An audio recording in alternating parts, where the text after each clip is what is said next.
Pada suatu hari Rasulullah SAW ditemui oleh malaikat Jibril. Rasul pun bertanya, "Ada apa wahai Jibril?"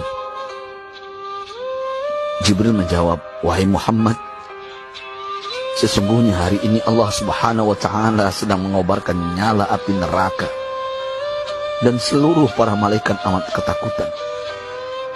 Mereka tidak tahu harus bagaimana.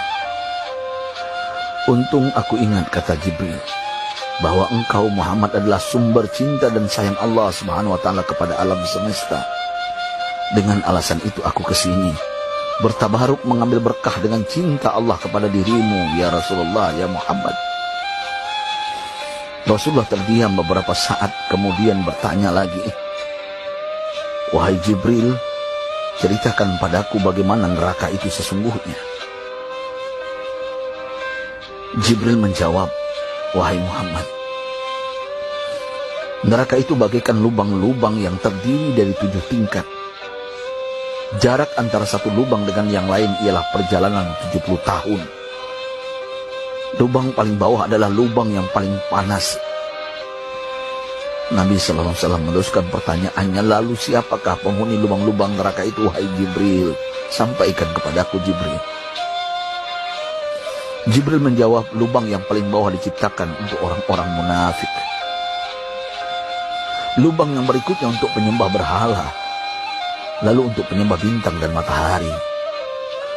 Jibril terus menerangkan penghuni tingkatan neraka hingga lubang yang kelima, tempat umat Yahudi, dan yang keenam dihuni oleh umat Nasrani. Setelah menjelaskan penghuni 6 tingkatan neraka, Jibril diam cukup lama. Rasulullah SAW penasaran dan bertanya kepada Jibril, "Wahai Jibril, siapakah penghuni neraka yang ketujuh?" Jibril diam saja tidak menjawab. Rasulullah SAW mengulangi pertanyaannya, tapi Jibril tetap diam. Rasulullah tambah penasaran dan mendesak Jibril agar dijawab pertanyaannya. Akhirnya Jibril pun berkata, "Umatmu, wahai Muhammad, mereka itu para pelaku dosa besar di kalangan umatmu, yang dimana sampai mereka mati belum sempat bertaubat." Mendengar jawaban Jibril, Rasulullah langsung jatuh pingsan. Jibril merangkulnya dan meletakkan tubuh baginda di atas pangkuannya. Tak berapa lama Rasulullah SAW sadar dan langsung menangis bersimbah air mata dengan terisak-isak. Rasulullah mempertegas pertanyaannya, "Wahai Jibril, apakah benar ada di antara umatku yang masuk neraka?" Jibril menjawab, "Benar, wahai Muhammad, pelaku dosa besar di antara umatmu yang belum bertaubat." Setelah itu Rasulullah menghadap kiblat dan sujud kepada Allah dalam isak tangisnya. Sesekali dengan suara pelan beliau membisikkan kata-kata, "Ummati ya Rabb, ummati, ummati, ummati." Beliau SAW tidak mengangkat kepalanya dalam keadaan seperti itu selama 3 hari 3 malam, kecuali setiap Bilal bin Rabah mengumandangkan azan, barulah beliau bangkit untuk menjadi imam, dan setelah itu kembali sujud lagi. Pada hari ketiga Abu Bakar menyadari hal ini, beliau mengetuk pintu Rasulullah dan mengucapkan salam 3 kali, namun tidak terdengar jawaban. Abu Bakar sedih dan berseru di hadapan pintu Nabi besar Muhammad SAW, "Apakah ada jalan untuk masuk ke rumahmu ya Rasulullah?" Tetap tidak ada jawaban. Di jalan Abu Bakar bertemu sahabat Umar. "Mengapa engkau menangis, wahai Abu Bakar?" kata Umar. Abu Bakar menceritakan keadaan Rasulullah SAW. Maka Umar pun melangkah menuju rumah Rasulullah dan terjadilah hal yang sama. Umar pun pulang dan menangis. Di jalan Umar bertemu sahabat Salman Al-Farisi. Dengan terisak Umar bercerita kepada Salman hingga membuat dia amat sedih, namun tidak berani mengulangi hal yang sama.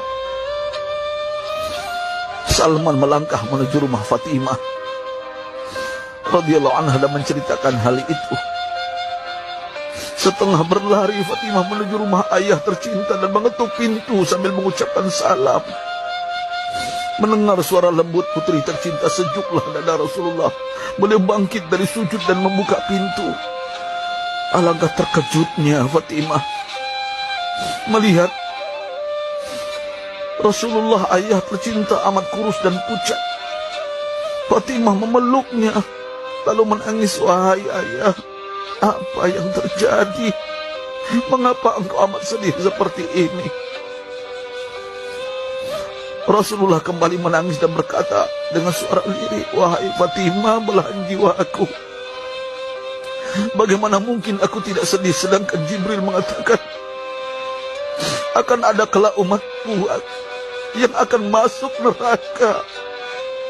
Subhanallah, betapa besar cinta Rasulullah kepada kita umatnya. Sahabatku, Rasulullah mencintai kita. Antaman ma'aman ahbab, engkau akan berkumpul dengan orang yang kau cintai. Mari kita mencintai baginda Nabi besar Muhammad SAW yang mencintai kita umat yang tidak rela kita masuk neraka. Mari kita mencintai beliau dengan berselawat.